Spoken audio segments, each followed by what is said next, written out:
There is a philosophical problem that has stumped the greatest minds in human history for over 2,500 years. Plato couldn't solve it. Aristotle couldn't solve it. The greatest Eastern philosophers could not solve it.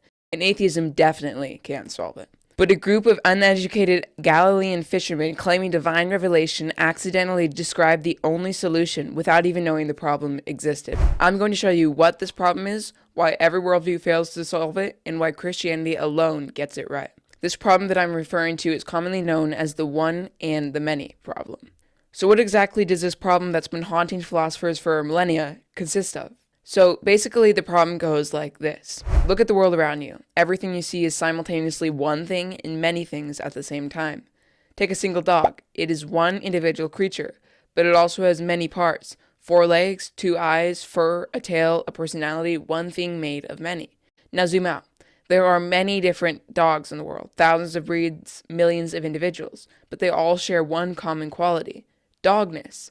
Whatever makes a dog a dog. Simple, right? Here's where it gets philosophical. How can one thing be many things simultaneously? How can many completely different things share one common quality? What is the relationship between unity and diversity at the most fundamental level of reality? This is called the problem of the one and the many, and it's not just about dogs, it's about everything.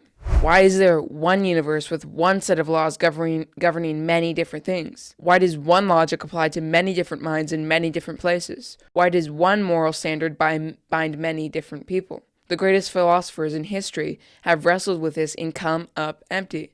Plato said the one, the universal, the ideal form, is more real than the many individual things. But then individual things aren't fully real. You aren't fully real. Your individuality is just a shadow of a higher form. Aristotle pushed back and said the many individual things are what's real. Universals just exist within those individual things. But then he couldn't explain how or why completely different things share common qualities. Eastern religions like Hinduism and Buddhism dissolve the problem by saying ultimately everything is one. Individual diversity is an illusion. But then you don't really exist. Your personality, your consciousness, your individual identity, it's all just a cosmic dream.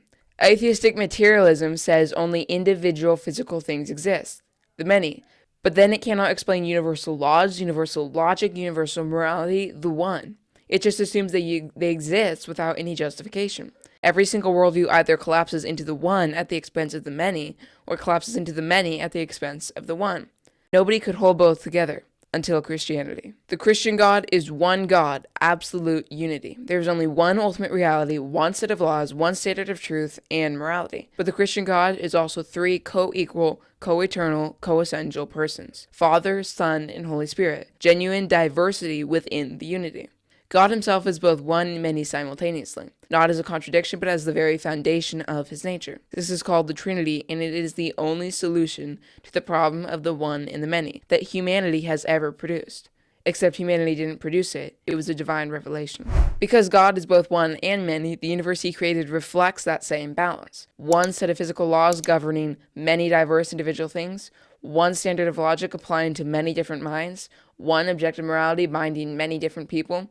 The Trinity doesn't just describe God, it grounds the entire structure of reality. Without the Trinity, you can have unity or diversity, but not both. With the Trinity, unity and diversity are equally real, equally ultimate, and perfectly balanced, because that's what God himself is. Now, this argument was developed and articulated most powerfully by 2 of the greatest Christian philosophers of the 20th century, Cornelius Van Til and Greg Bahnsen. Van Til first recognizes that the Trinity uniquely solves the one and the many problem in a way no other worldview can. Bahnsen took that argument and sharpened it into one of the most devastating tools in the Christian apologists' arsenal.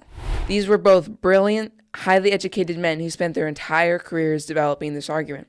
But here's what I find absolutely staggering. The Trinity wasn't invented by Van Til or Bahnsen. They didn't come up with it. The Trinity was described by a group of uneducated Galilean fishermen, men who had never read Plato, never studied Aristotle, never encountered the philosophical tradition that had been wrestling with the one and many problem for centuries. These men had no philosophical framework, no academic training, no access to the great thinkers who had spent their lives failing to solve this exact problem. And yet, in describing their experience of Jesus of Nazareth and what he taught them, they accidentally described a God who just happens to be the only solution to the greatest philosophical problem in human history. They weren't trying to solve the one-to-many problem. They didn't even know it existed. They were just describing what Jesus told them. Think about what that means. The most brilliant philosophical minds on earth, Plato, Aristotle, the greatest thinkers of every civilization, spent centuries failing to answer this question. And a handful of fishermen from Galilee stumbled onto the answer, not because they were clever, but because they were describing something real. You have two options. Option 1. These uneducated fishermen accidentally invented the most philosophically sophisticated concept in human history, one that just happens to solve the exact problem that the greatest minds on earth couldn't crack without even knowing the problem existed. Or 2. They were describing a God who actually exists, a God who is the solution to the one and many because he designed reality to reflect his own triune nature. Which option requires more faith? I'll let you decide. 2,500 years. The greatest minds in human history. No answer. A handful of Galilean fishermen accidentally, unknowingly described the only solution that has ever been produced. Cornelius Van Til and Greg Bahnsen didn't invent this argument. They just recognized what was already there, hiding in plain sight in the pages of a book written by men who had no idea what they had stumbled onto. The one and the many has one answer. The Father, the Son, the Holy Spirit. 3 persons, one God. The only being in existence who is simultaneously and perfectly one and many. Every philosopher who struggles with unity and diversity is struggling with a problem that Christianity holds out the answer to. Know what you believe and know why you believe it. See you next time.